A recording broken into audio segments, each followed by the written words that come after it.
ഇന്ന് നമ്മൾ കോഴിക്കട്ടയാണ് ഉണ്ടാക്കാൻ പോകുന്നത്. അപ്പോൾ അത് ആദ്യം അതിൻ്റെ ഫില്ലിങ് തയ്യാറാക്കാൻ വേണ്ടിയിട്ട് കുറച്ച് നെയ്യ് എടുക്കുക.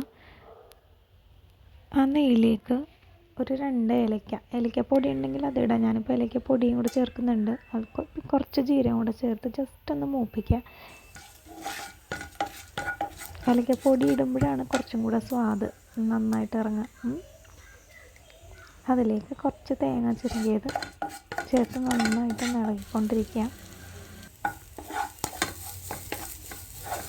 ഇനി ഇതിലേക്ക് നമുക്ക് ശർക്കരയാണ് ചേർക്കേണ്ടത്. എനിക്കിപ്പോൾ ഇവിടെ ശർക്കര പൊടി ഉണ്ട്.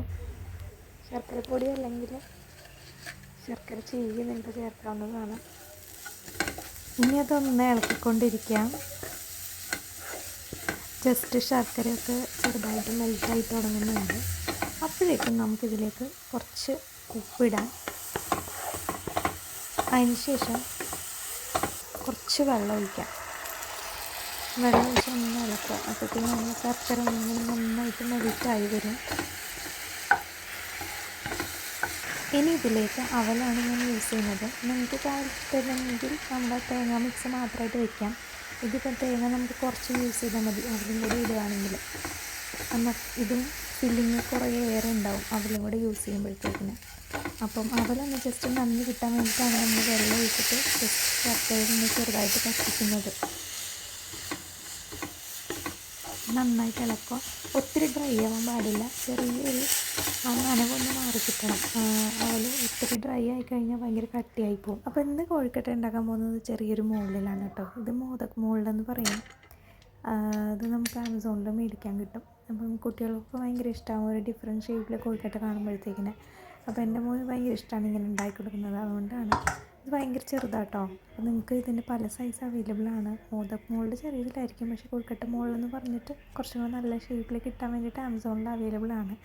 പക്ഷേ കുട്ടികൾക്ക് ഇങ്ങനെ ഒരു ഡിഫറെൻറ്റ് ഷേപ്പിൽ കാണുമ്പോൾ ഇഷ്ടമായത് കാരണം ഞാൻ ഇത് മേടിച്ചതാണ്. എനിക്കിതിൻ്റെ 3 സൈസ് ഉണ്ട് ഇവിടെ അവൈലബിൾ ഉണ്ട്. 2 അലുമിനിയമാണ് ഞാൻ മേടിച്ചത്. പിന്നെ കുറച്ചും കൂടെ വലുത് പ്ലാസ്റ്റിക്കിൻ്റെത് കടയിൽ നിന്ന് മേടിച്ചതാണ്. അപ്പോൾ ഞാൻ ലിങ്ക് താഴെ കൊടുക്കാം. അപ്പോൾ അതിലേക്ക് ജസ്റ്റ് ഒന്ന് ഗ്രീസ് ചെയ്യാം. മോൾഡ് തുറന്ന് ഗ്രീസ് ചെയ്തതിന് ശേഷം നമ്മുടെ മാവ് അങ്ങോട്ട് ഇറക്കി വയ്ക്കുക. ഇനി നമ്മുടെ ഫില്ലിങ് എടുക്കുക. നന്നായിട്ട് ഒട്ടിച്ച് കൊടുക്കണം കേട്ടോ. അതിൻ്റെ അറ്റത്തേക്ക് നല്ലോണം ഒട്ടിച്ച് കൊടുത്തതിന് ശേഷം നമുക്ക് ഫില്ലിങ് ഇറക്കി വയ്ക്കാം. ഇതിലേക്ക് ആ ഫില്ലിങ് ഇട്ടിട്ട് മുകളിൽ കുറച്ച് മാവ് സെപ്പറേറ്റ് എടുത്തിട്ട് അതങ്ങ് അടയ്ക്കുക. അടയ്ക്കുമ്പോൾ നന്നായിട്ട് ഒട്ടണം. നന്നായിട്ട് പ്രസ് ചെയ്ത് വെച്ചേക്കണം.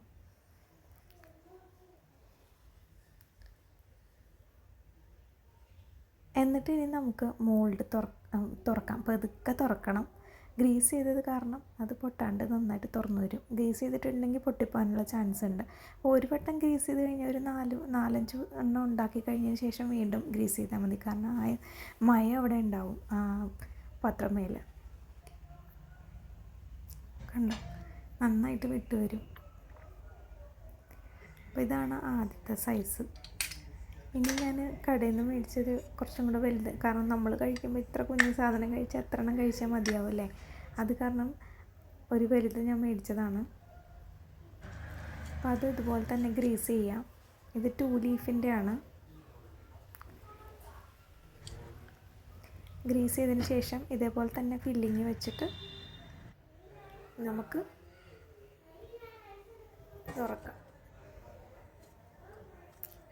ആദ്യം ഉള്ളിലേക്ക് കുറച്ച് മാവ് കയറ്റിയിട്ട് നല്ലോണം സൈഡൊക്കെ ഒട്ടിച്ച് കൊടുക്കണം. അതിന് ശേഷമാണ് ഫില്ലിങ് വെക്കുന്നത്. ഒട്ടിച്ച് കൊടുത്ത് ആ ഷേപ്പ് വന്നെങ്കിൽ മാത്രമേ നന്നായിട്ട് ഇളകി വരുള്ളൂ കേട്ടോ. നന്നായിട്ട് ഒട്ടിച്ച് കൊടുക്കണം. ബൈൻഡ് ചെയ്ത് അതൊരു ലെയർ പോലെ ഫോം ചെയ്യണം. അതിനാണ് നന്നായിട്ട് പ്രസ് ചെയ്യുന്നത്.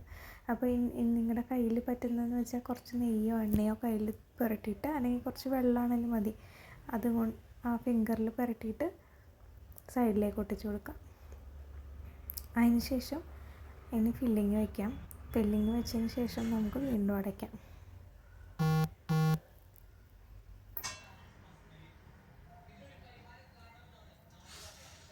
സൈഡിലുള്ള എക്സ്ട്രാ മാവ് ഞാൻ ഒട്ടിച്ച് ചേർത്തിട്ടുണ്ട്. കൂടാതെ ഫുള്ള് കംപ്ലീറ്റ് ക്ലോസ് ചെയ്യാനായിട്ട് കുറച്ചും കൂടെ മാവ്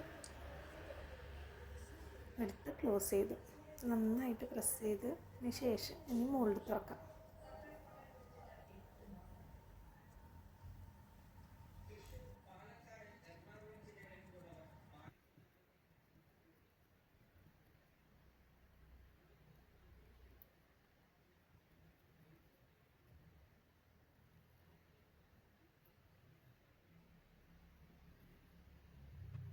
ഇത് നന്നായിട്ട് വിട്ട് വന്നിട്ടുണ്ട്, മോൾഡ് തുറന്നിട്ടുണ്ട്. ഇത് കുറച്ചും കൂടെ വലിപ്പമുണ്ട്, കണ്ടാൽ തന്നെ മനസ്സിലാവുമല്ലോ.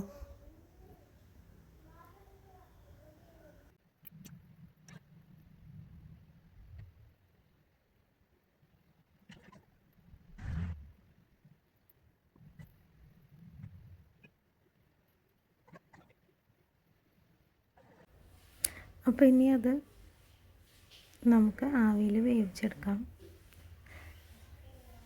അതിനായിട്ട് ഇഡ്ഡലി ചെമ്പ് വെച്ചു, അതിൽ ആവിയിൽ വേവിച്ചെടുത്തു. 10-15 മിനിറ്റ് മതി റെഡിയായി കിട്ടാനായിട്ട്.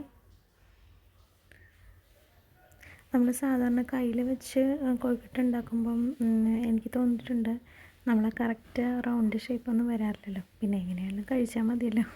ഇത് കുട്ടികൾക്കൊക്കെ ഇഷ്ടമാവും. ഒരു ഡിഫറെൻറ്റ് ഷേപ്പിലാകുമ്പം പിള്ളേർ അട്രാക്റ്റഡ് ആവുമല്ലോ.